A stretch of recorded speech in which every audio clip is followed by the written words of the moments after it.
Hello friends, welcome back to my channel. My name is Rohan और आज का topic on viewers demand है। आज हम बात करने वाले हैं about baby arius turtle care. Yes friends, I know I have already made a detailed video for Arias Turtle, so ये video specifically baby turtle care से ही रिलेटेड होगा। अगर आपको आरियस टर्टल के बारे में और डिटेल जानकारी चाहिए, जैसे कि उसका डाइट क्या हो, उसका सेटअप कैसा हो, क्या केयर करे, क्या कॉमन इश्यूज हैं, तो मैंने उस वीडियो का लिंक नीचे डिस्क्रिप्शन में दिया हुआ है। हम पहले भी वीडियो बना चुके हैं, please go and check that out. So let's start with today's blog. Health. Turtle का हेल्थ है वो उसके बिहेवियर और अपीयरेंस से हम जान सकते हैं। अपीयरेंस इज लाइक टर्टल का शेल और टर्टल के आईज हमेशा हमें वाइटल इन्फॉर्मेशन प्रोवाइड करते हैं टर्टल के बारे में। जैसे कि टर्टल का शेल, उसको हमेशा चेक कीजिएगा, टॉप शेल बॉटम शेल दोनों को चेक कीजिएगा। कहीं पे भी वो सॉफ्ट नहीं होना चाहिए, प्रेस नहीं होना चाहिए। आपको प्रेस करके चेक नहीं करना है प्लीज़, लेकिन हल्के हाथों से चेक कर कीजिएगा। अगर इसमें से कुछ भी है तो थोड़ा क्रूशियल सिचुएशन है, आपको उसको तुरंत बेड के पास लेके जाना चाहिए।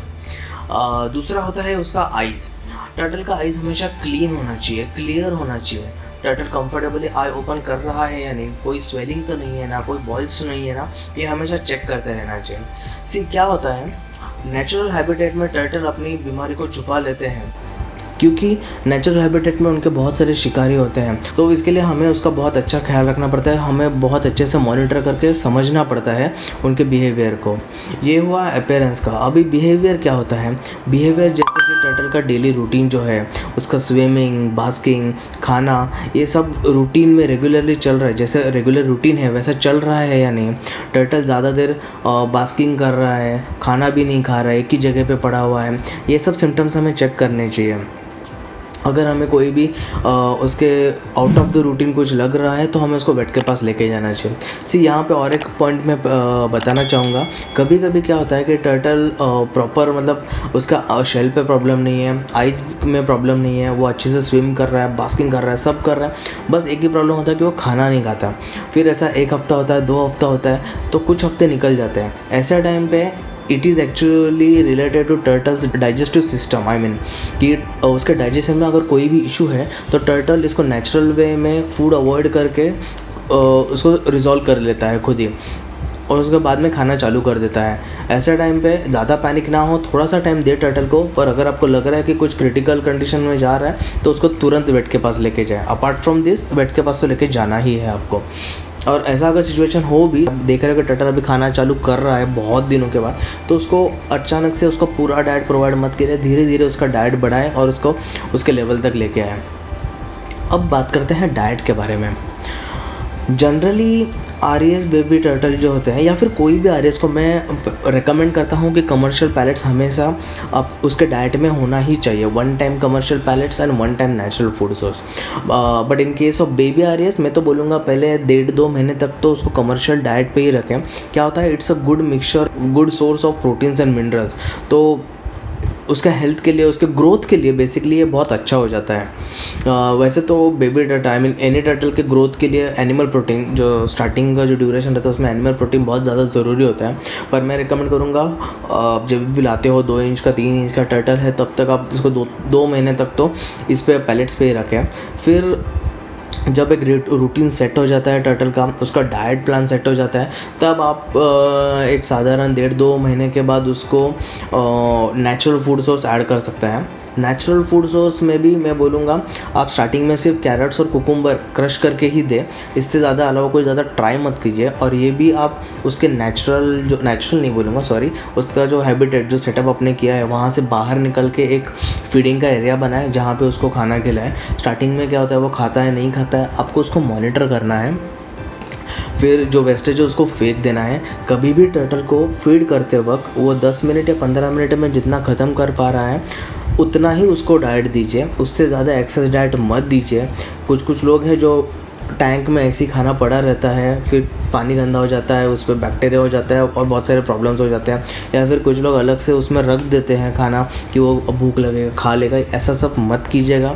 टर्टल को दिन में 2 बार खाना दीजिएगा और वो 10-15 मिनट में जितना ख़त्म कर पा रहा है उतना ही खाना दीजिएगा। इट इज़ इनफ, कोई प्रॉब्लम नहीं होगा और वो बहुत हेल्दी, तंदुरुस्त हो जाएगा। तो ये मैंने बताया वेजिटेबल के बारे में, जो स्टार्टिंग के लिए बता रहा हूँ। और उसके बाद आप स्टार्ट कर सकते हैं ड्राई श्रिम्स से, जो ड्राई श्रिम्स मतलब मराठी या हिंदी में उसको लाइक बोलते हैं सुकट या फिर जवला, झींगे, ये सब बोलते हैं। ये जनरली ह्यूमन फीडिंग के लिए यूज़ करते हैं, मतलब हम लोग खाते हैं, ह्यूमन खाते हैं। तो अगर आई डोंट नो, ये बहुत सारे लोगों को पसंद नहीं आता, उसका बहुत स्मेल वगैरह भी आता है, I know, but trust me on this, it is very healthy for your turtles growth really. तो आप देखिए, अगर आप दे पा रहे हैं तो ठीक है, नहीं दे पा रहे हैं तो इट्स फाइन, कमर्शियल पैलेट्स तो है ही वैसे।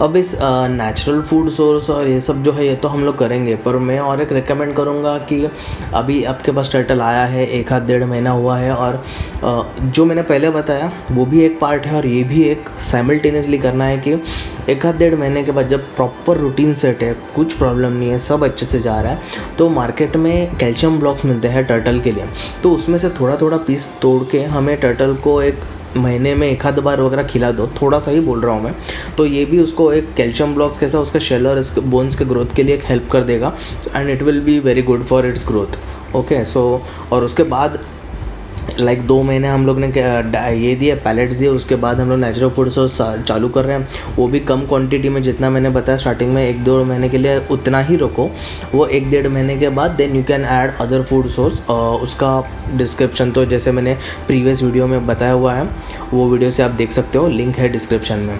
फिर आते हैं टर्टल के सेटअप पे।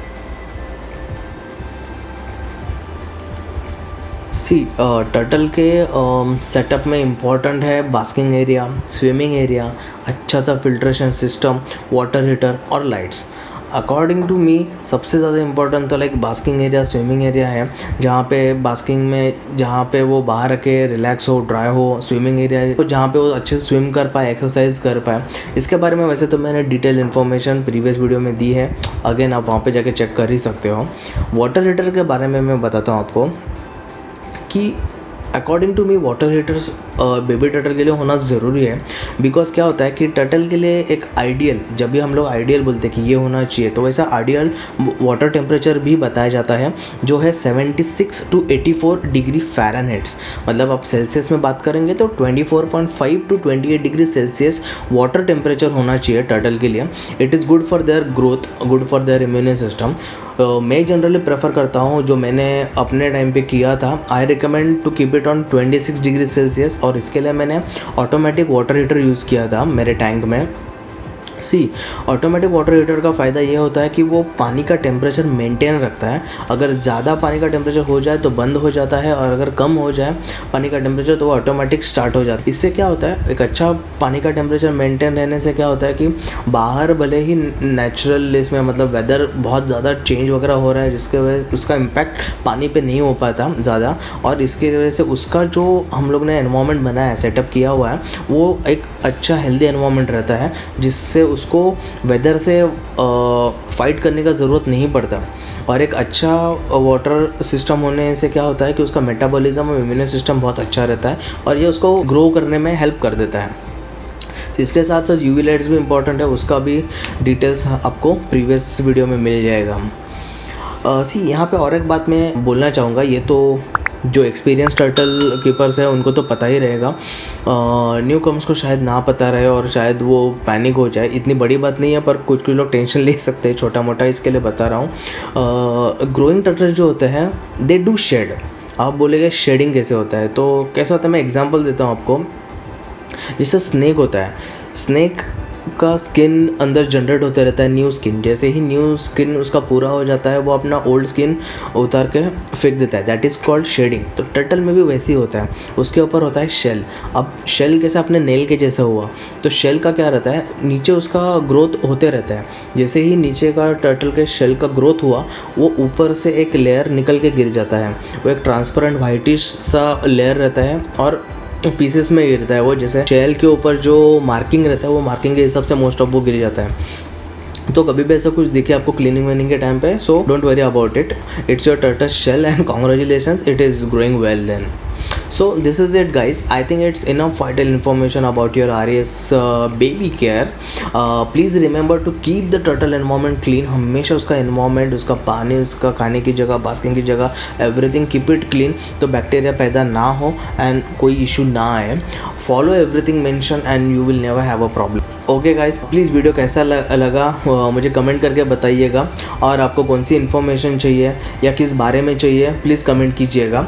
और इसी के साथ हम यही रुकते हैं. Please subscribe the channel, like the video, hit the bell icon for updates and share the video. Love you friends. Adios.